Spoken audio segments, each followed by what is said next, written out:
Some of you may not have realized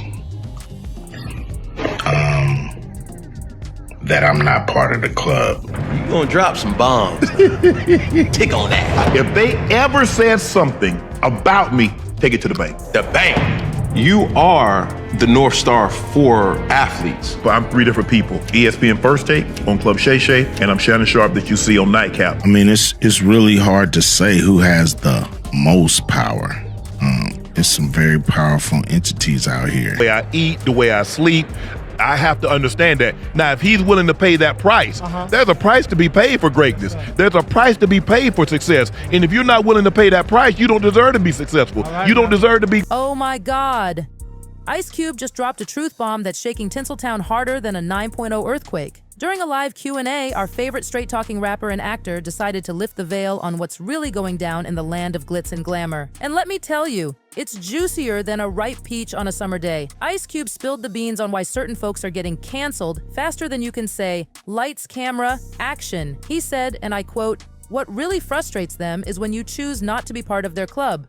Ooh, child, the tea is piping hot already. But hold on to your wigs because Ice Cube wasn't done. He name-dropped Shannon Sharpe, you know, the former NFL star turned sports commentator who's been catching more heat than a BBQ grill on the 4th of July. Ice Cube basically said that Shannon's being targeted by some shady characters in Hollywood. Talk about drama. Now let's rewind a bit and set the scene. Shannon Sharpe's been making waves with his podcast Club Shay Shay. And honey, it's been serving more tea than a British afternoon social. But apparently, not everyone's happy about Shannon's success. Ice Cube spilled that some folks in the black community seem to get their panties in a twist when others achieve success. Instead of lifting each other up, they're out here trying to tear each other down faster than a house of cards in a tornado. Ice Cube didn't mince words when he said, "What I want them to do is to work with us, not against us. Stop doing those things behind the scenes that we know you're doing." Preach, Ice Cube, preach. But wait, there's more. Ice Cube went as far as to suggest that there's a whole club of gatekeepers pulling strings behind the scenes. It's like some secret society stuff, y'all. He even hinted that these shadowy figures might be orchestrating the attacks on Shannon Sharpe's brand. The plot thickens. Now let's talk about our boy Shannon. He's been catching more flack than a lightning rod in a thunderstorm. Earlier this year, comedian Cat Williams warned Sharpe that some folks would start coming for him after that fiery Clubhouse interview, and wouldn't you know it, Cat's crystal ball was spot on. Suddenly, people who were practically begging to be on Club Shay Shay are now out here dragging Shannon's name through the mud.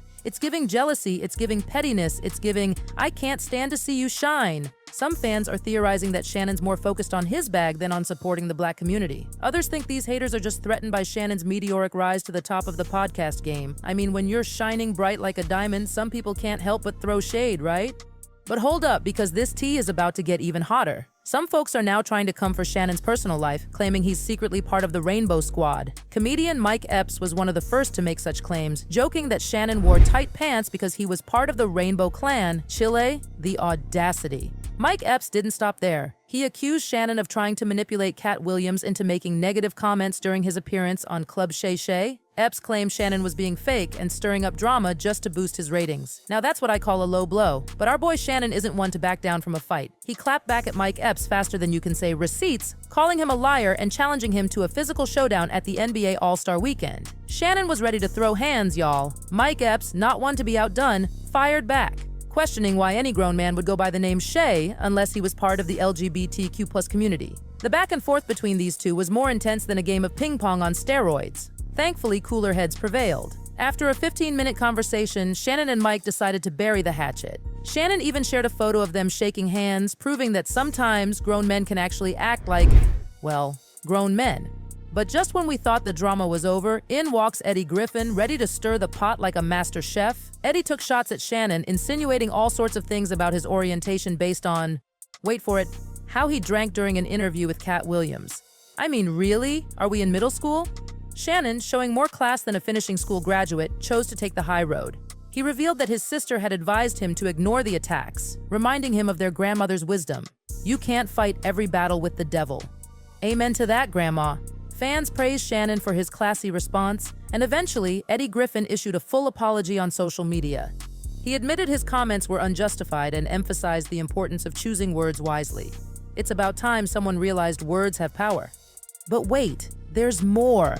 Just as the dust was settling, comedian Corey Holcomb decided to jump into the fray. He repeated the same tired insults about Shannon's orientation and accused him of being bitter about Kyrie Irving's success. Corey even speculated that Shannon avoided inviting him on Club Shay Shay because of a past comment about Shannon's friend who had attended an NBA game with him. Shannon, probably tired of playing whack-a-mole with these accusations, responded in a radio interview. He addressed the rumors head-on, making it clear that he has nothing against the LGBTQ+ community and emphasizing that it's time for the Black community to embrace and support gay individuals without judgment. Preach, Shannon, preach. As for Corey Holcomb, Shannon dismissed him with a simple, "I don't have any respect for him and I don't think he's funny." Ouch! That's gonna leave a mark. Now here's where things get really interesting, besties. Some fans are starting to wonder why people who attack Shannon Sharpe often backtrack when he responds. It's almost like, wait for it, there might be a deliberate effort to bring him down. Some conspiracy theorists are even suggesting that Hollywood elites might be orchestrating these attacks on Shannon. I know, it sounds like something straight out of a movie script, but hear me out.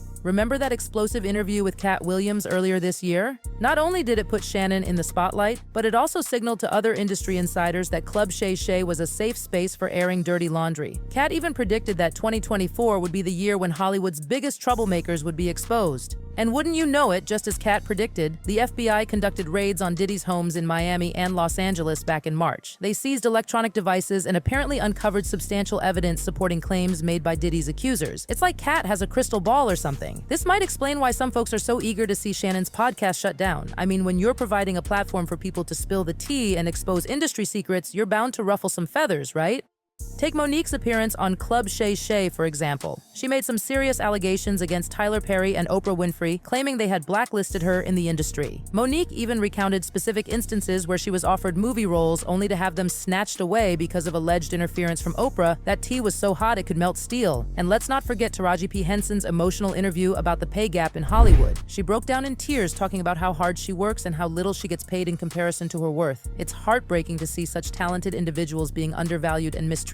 So here's the tea, besties. It's becoming clear why some powerful people might want to see Shannon Sharpe's podcast shut down. He's created a platform where people can speak their truth and expose the lies within the industry. And honey, that kind of transparency is more threatening to some folks than a mirror to a vampire. Some theorists believe that the elites might be hiring people to spread rumors about Shannon, hoping to bring down his podcast. They're targeting him with these LGBTQ+ rumors because, sadly, there are still deep-rooted prejudices in some parts of the Black community. They probably think that if people believe Shannon is part of the Rainbow Squad, they'll boycott the podcast faster than you can say homophobia. But our boy Shannon is navigating these choppy waters like a pro sailor in a storm. He's handling these attacks with more grace and diplomacy than a UN ambassador. And honestly, we love to see it. So, what do y'all think about all this drama? Is Shannon Sharpe really being targeted by Hollywood elites? Or is this all just a bunch of coincidences and hurt egos? Drop your thoughts in the comments below, besties. Remember, in Hollywood, today's enemy could be tomorrow's BFF and vice versa. It's a wild world out there, and Club Shay Shay is giving us a front row seat to all the drama. Stay tuned, stay woke, and most importantly, stay sipping that piping hot tea. Bye.